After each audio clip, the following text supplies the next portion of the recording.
This is the Galaxy S10 Plus, and I've been happily using it for the last 2.5 years.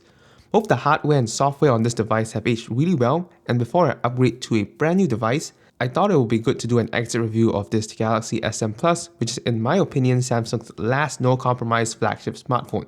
I think the thing that Samsung really nailed on this device was the software. The Galaxy S10 series was the first to come pre-installed with Samsung's new One UI Android skin, and over the years it has only gotten better.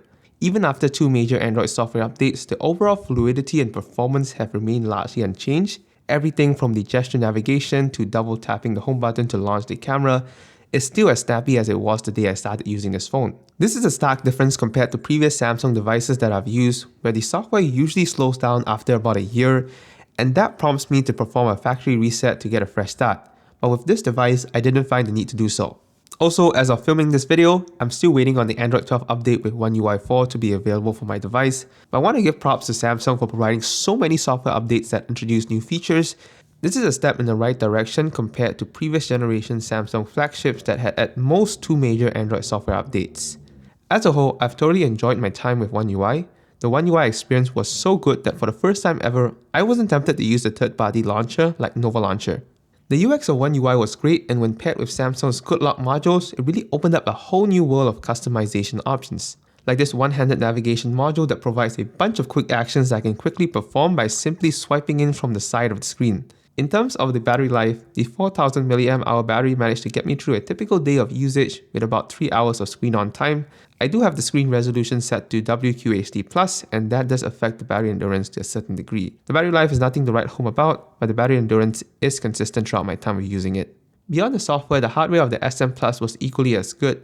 When I was using this phone, I did not use a case nor have I applied a screen protector. The only form of protection that I have on this device is this D-brand kind of purple skin from their Pastel series. As you can see, the skin has developed some discoloration, but it has served its purpose well, which is to cover the glossy glass on the back of this phone that is prone to smudges. And frankly speaking, I'm pretty surprised that this phone is still intact because I've been quite rough with it, and I've also dropped this phone on all sorts of surfaces more times than I would admit, but it has survived pretty well. The aluminum frame still looks pretty pristine, and the screen doesn't have any scratches that are really visible. The only thing that I kind of broke on this device is on the top left corner of the screen that has this silver line. I'm not exactly sure what this is. It's not a crack, nor does it affect the functionality of the screen in any way, so yeah, I don't know what it is. One of the main reasons why I decided to upgrade to the S10 Plus from my trusty Note 8 was for the ultra-wide camera. And while I don't usually use the ultra-wide camera because it only provides good pictures in optimal lighting conditions, the times that I end up using it, I get wowed by the POV perspective that it provides. The two other cameras on the back alongside the front-facing camera perform well for the most part. Nothing spectacular given today's standard, but they work well to capture a moment in a pinch. As for the screen, I was initially skeptical about the Infinity O display as Samsung likes to call it, because it looks kinda distracting, especially with the S10 Plus where the camera cutout is pretty big, but I pretty much forgot about it after the first month. This is because everything I do except for watching videos in landscape mode doesn't really use that portion of the screen. And for my home screen, I've been using pitch black wallpapers to hide the hole punch. In retrospect, this hole punch screen wasn't that bad. It was actually a good compromise in exchange for this immersive display experience on this S10 Plus. But one thing that I'm not a big fan of is the positioning of the camera on the side. This is because this device kind of feels the same when I take it out of my pocket, and more times than not, my fingers hold on to the corners of the device and I end up smudging the camera lens. But anyways, also under the screen is the fingerprint scanner. This is my first encounter with an under-display fingerprint scanner, and it has worked well for me like 80% of the time. The times where it failed was when my finger or the screen is wet or when my finger is super dry. As for the microSD card slot, I never actually used it because I've never been able to fill up the 128GB internal storage of this device.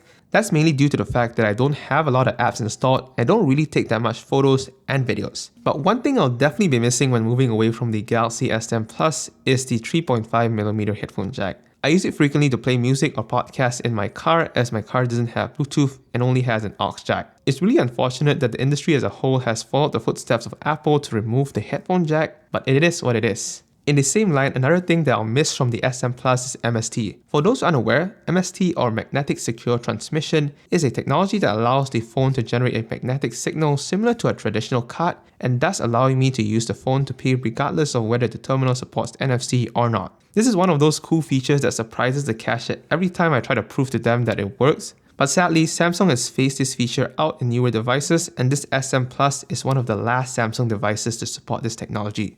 Lastly, I want to touch on the good and bad hardware design choices that Samsung has made for the Galaxy S10 Plus. The best design trait for me is the camera array on the back. I really like the center position, meaning that my fingers are less likely to accidentally smudge the camera lens, and the lack of a distinct camera bump means that the phone will sit flush on my desk. The power button, on the other hand, is badly designed.